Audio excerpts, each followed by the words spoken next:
لمبائی 500 سال مسافت ہے.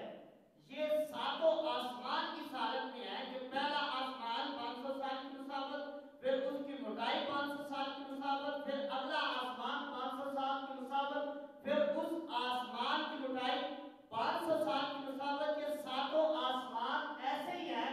اب حدیث کا مفہوم یہ بتاتا ہے کہ اگر پہلے آسمان میں آواز پیدا ہو حضور وہ بھی سن لیں، دوسرے آسمان میں آواز پیدا ہو حضور وہ بھی سن لیں، تیسرے آسمان میں آواز پیدا ہو حضور وہ بھی سن لیں.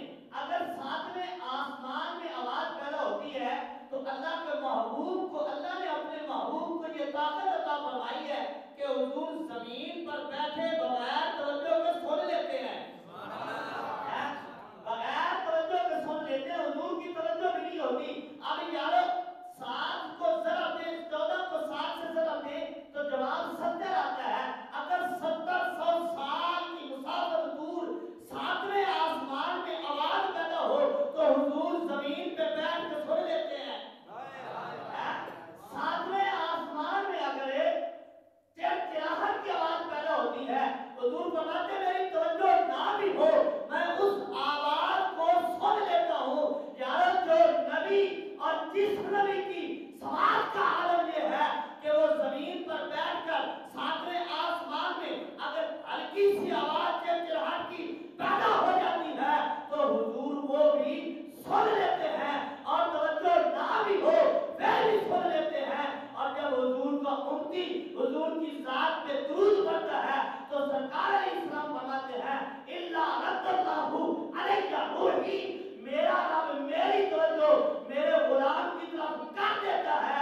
میں غلام کا درود سنتا بھی ہوں اور سن کر اس کا جواب بھی عطا فرماتا ہوں، سن کر جواب بھی عطا فرماتا ہوں. تو بات اصل میں یہ ہے کہ جو نبی بغیر توجہ کے آسمان کی آواز سن لے تو پھر مدینہ سے یہ 390 دور تو کوئی نہیں ہے نا. جو نبی بغیر توجہ کے توجہ نہ بھی سرکار کی ہو تو حضور آسمانوں کی آواز سن سکتے ہیں. تو حضور کی ذات کے جب کوئی امتی درود پڑھتا ہے پھر سرکار فرماتے ہیں میں بغیر توجہ کے نہیں، میری توجہ بھی میرا رب ادھر کر دیتا ہے، میں اپنے غلام کا درود سنتا بھی ہوں اور سن کر اپنے غلام کو اس درود کا سلام کا جواب بھی عطا فرما دیتا ہوں. اب اس عقیدت سے ایک بات محبت کے ساتھ مجھے پاکاز کر لیجیے کہ ہمارے محبوب سب گنبد میں ہمارا درود سن بھی رہے ہیں اور جواب بھی تھا. بڑی السلام علیکم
वदखुली जन्नती, और फरमाया तू मेरे नेकों में आ जा, वदखुली जन्नती, जन्नत में दाखिल हो जाएगा।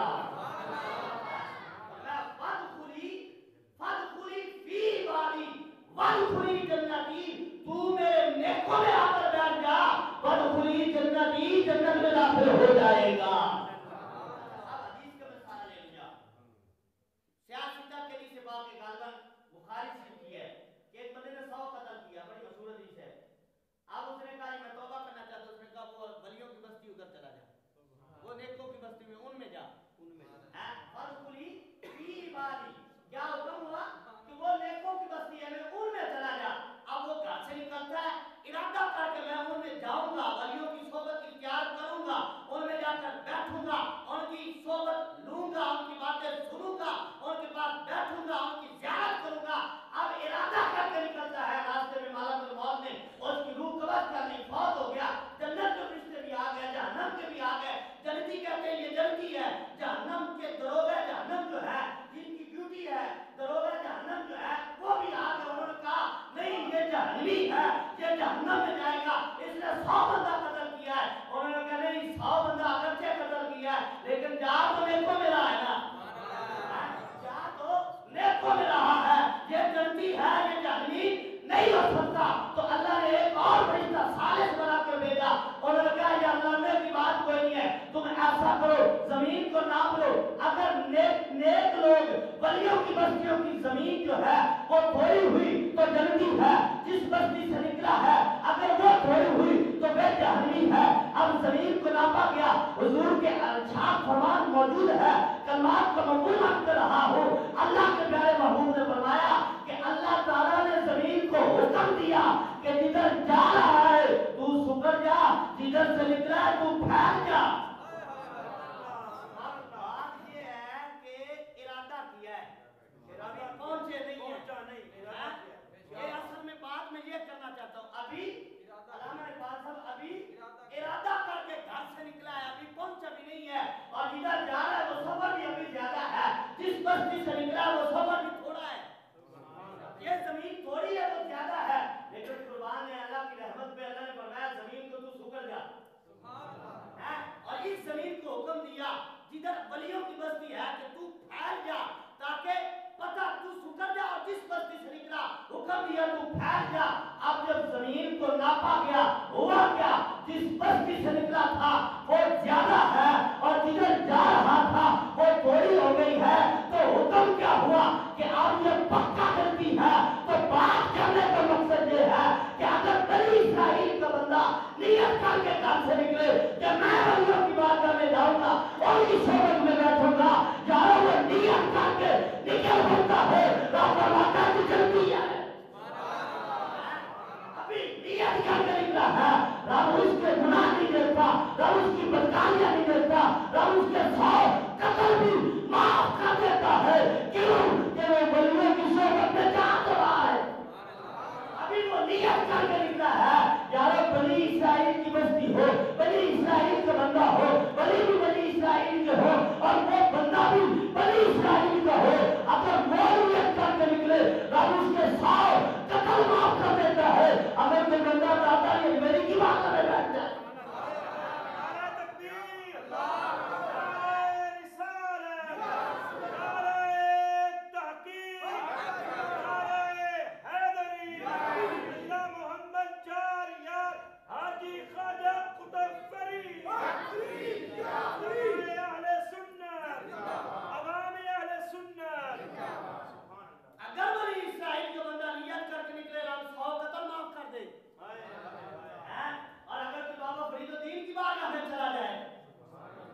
जिलानी भी कहा जाता है, गिलानी भी कहा जाता है। अरबी में कहेंगे तो जिलानी और उर्दू में कहेंगे तो गीलानी। अच्छा, हुजूर गौसे आजम रज़ियल्लाहु ताला अन्हु 470 हिजरी यकम रमजान को पैदा होते हैं। और आप जब पैदा हुए ना तो रमजान शरीफ का पहला रोजा था, सुबह से लेकर शाम तक दूध नहीं पिया, रोजा रखा हुआ है। और अगला रमजान आया तो चांद के इख्तिलाफ हो गया, जिस तरह अब होता है तो हमें मुफ्ती मुनीबुर रहमान की याद आती है। अच्छा, जब इख्तिलाफ हुआ, चांद नजर नहीं आया कि रोजा पता नहीं है कि नहीं, तो आपका ये करामत आपकी मशहूर हो चुकी थी, तो लोग मैंने इकट्ठे होकर हुजूर गौसे आजम के दर अक़दस पे आ गए और आकर आपकी अम्मी जान से सवाल किया कि आप बताइए कि आज रमजान का पहला रोजा है या नहीं।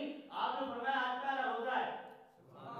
और कहा आपने कैसे ये जवाब इतना जो है वो थाटी से और इतना जो यकीन के साथ आपने फौरन कह दिया कि पहला रोजा है। फरमाया इसलिए कि आज दोपहर हो चुकी है, सुबह से लेकर सारी से लेकर ये दोपहर तक मेरे बेटे ने दूध नहीं पिया, इसका मतलब रमजान का आज पहला रोजा है।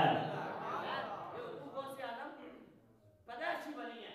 विलायत के दो दर्जे होते हैं, विलायत कसबी और विलायत वाहमी। विलायत कसबी कहते हैं बंदा इबादत करता रहे, इबादत करता रहे, जिस तरह अलामा साहब हदीस से कुछ बयान फरमा रहे थे बुखारी शरीफ से, तो वो विलायत कसबी होती है कि अल्लाह ताला को कुर्ब मिल जाता है। और विलायत वाहमी होती है कि इबादत में अल्लाह ताला अपने फजल से अपने बंदे को विलायत का दर्जा अता फरमा देता है। और जिसको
सकता है। अच्छा क्या फरमाते हैं कि इससे पहले आ गया तो फिर आया भी। अब जब तख्त आ गया ना तो ये देख कर हजरत सुलेमान अलैहिस्सलाम पता है क्या फरमाया, हाजा मिन फजल रब्बी, कहते हैं कि ये मेरे रब का फजल है। तो इसी बात को देख कर आप फरमाते हैं खुदा के फजल से हम पर है साया गौसे आजम का, हमें दोनों जहां में है सहारा गौसे आजम का। अल्लाह के नाम में जो बात अर्ज करा था, सरकार इस्लाम ने बशारत सुनाई, मेरा भी महबूब होगा, रब का भी महबूब होगा, और आगे फरमाया वलियों में उसका वो मकाम होगा जो अल्लाह ने मुझे नबियों में मकाम अता फरमाया है कि मैं नबियों के सरदार हूँ और तेरा बेटा वलियों के सरदार होगा।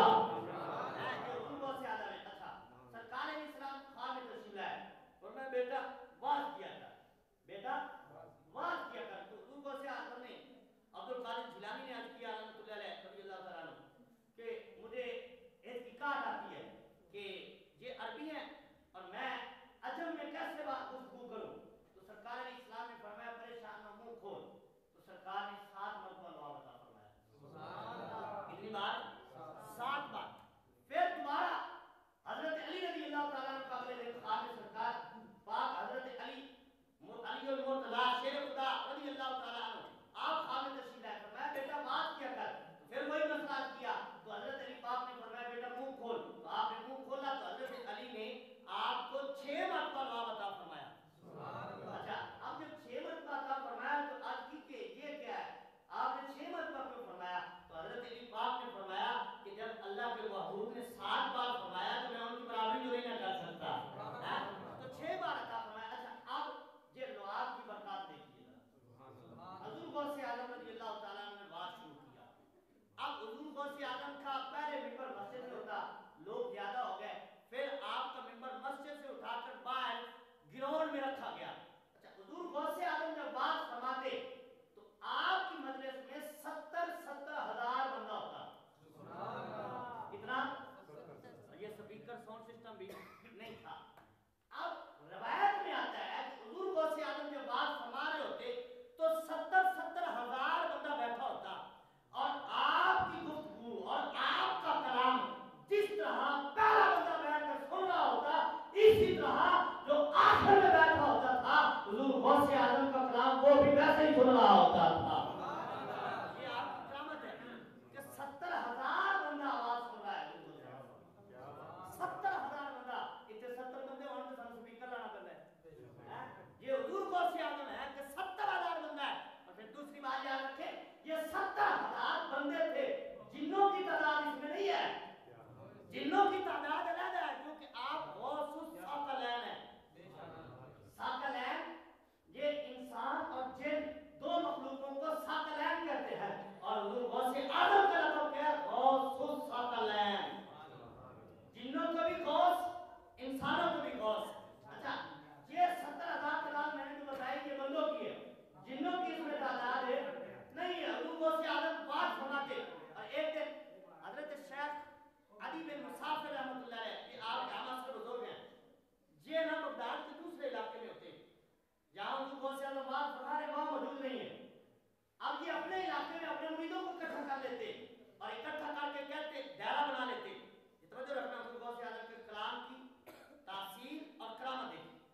वो शेख अदी बिन मुसाफिर अपने इर्द गिर्द ना दायरा बनाकर अपने मुरीदों से कहते है तो जिसने अब्दुल कादिर का कलाम सुनना हो,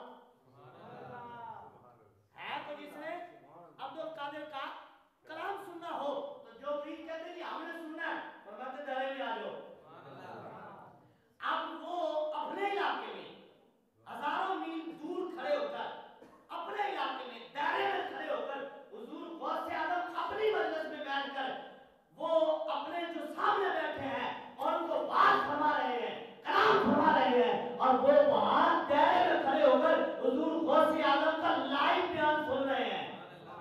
ये व्हाट्सएप नहीं है उस वक्त, ये ईमो नहीं था, ये फेसबुक नहीं थी, ये कोई नेट के जो सिस्टम जदीद टेक्नोलॉजी है ये उस वक्त नहीं थी। और हुजूर गौसे आजम अपने इलाके में खड़े होकर बयान कर रहे हैं। हजरत शेख अदी बिन मुसाफिर अपने इलाके में खड़े होकर अपने मुरीदों को हुजूर गौसे आजम का लाइव बयान सुना रहे हैं। अच्छा अब कुछ मुरीद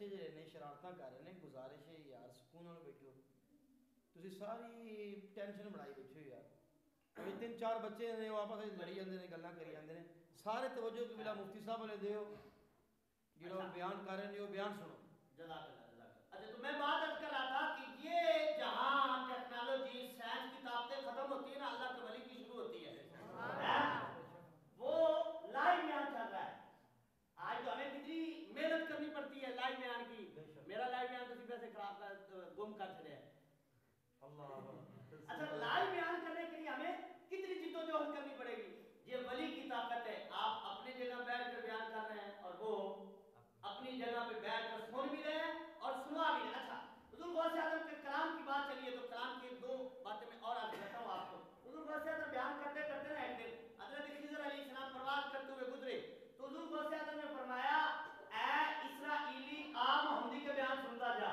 سبحان اللہ حضور کے غلام کا بیان ہے سنتا جا اور حضرت محدث ابن جوزی رحمۃ اللہ علیہ بڑے دلیل القدر محدث ہیں بڑے جناب شدید قسم کے محدث ہیں اور سند میں بڑی سخت پکڑ تھی ان کی حضرت محدث ابن جوزی رحمۃ اللہ علیہ کی آپ اپنا خود بیان کرتے ہیں آپ فرماتے ہیں کہ شروع میں یہ جو اولیاء تھے یہ جو گدی نشین ہوتے تھے یہ میں سمجھتا تھا کہ ان کے پاس سے کوئی علم نہیں ہوتا یہ بات سے اللہ اللہ کرتے ہیں اور لوگوں کو اپنا جو ہے دیوانہ بنا لیتے ہیں بس اتنی ساری بات ہے علم ان کے پاس کوئی نہیں ہوتا تو آپ فرماتے ہیں ایک دن میں نے سنا کسی نے اعلان کیا کہ عبد القادر قرآن کی تفسیر بیان کریں گے غوث اعظم قرآن کی تفسیر بیان کریں گے تو آپ فرماتے ہیں کہ یہ بات سن کر میں نے کہا چلو آج دیکھتے ہیں کہ کیا تفسیر بیان کریں گے اب وہ یہ بات دل میں لے کر نکلے اور اللہ کا ولی جو ہوتا ہے اس کی نظر دل پہ ہوتی ہے آج کل کے تو جو ہے نا جو بناوٹی پیر ہیں ان کی نظر دل پہ نہیں ہوتی دل کے اوپر جو جیب لگی ہوتی ہے اس پہ ہوتی ہے اور جو اللہ کے ولی ہوتے تھے ان کی نظر جیب پہ نہیں ہوتی تھی دل پر ہوتی تھی اچھا حضور غوث اعظم کی بارگاہ میں آیا نیت کیا لے کر کہ میں دیکھوں آج کیا تفسیر بیان کرتے ہیں یہ اللہ والے جو ہوتے ہیں یہ قرآن کی کیا تفسیر بیان کریں گے اب یہ نیت لے کر پہلی سامنے آ کر بیٹھ گیا حضور غوث اعظم نے قرآن پاک کی ایک آیت پڑھی اور اس کی ایک تفسیر کی اور محدث ابن جوزی کی طرف دیکھا تو اس نے کہا مجھے بھی آتی ہے اچھا اب حضور غوث اعظم نے اسی آیت کی دوسری تفسیر کی اس نے کہا یہ تو مجھے بھی آتی ہے حضور غوث اعظم نے اسی آیت کی تیسری تفسیر کی اس نے کہا کہ مجھے بھی آتی ہے ایک آیت کریمہ کی حضور غوث اعظم نے جب 11 تفسیریں کی تو وہ کہنے لگا کہ 11 تفسیریں جو ہے یہ مجھے آتی ہے اب 11ویں تفسیر کے بعد جب اسی آیت کی حضور غوث اعظم نے 12ویں تفسیر کی اس نے کہا مجھے تو کوئی نہیں پتا ہے آیت ایک ہے 12ویں تفسیر حضور غوث اعظم نے کی اس نے ساری لا دیا 13ویں تفسیر کی اس نے کہا مجھے نہیں پتا 14ویں تفسیر کی اس نے کہا مجھے نہیں پتا حتیٰ کہ حضور غوث اعظم نے ایک آیت کی جب 40 تفسیریں اس کے سامنے رکھی تو اس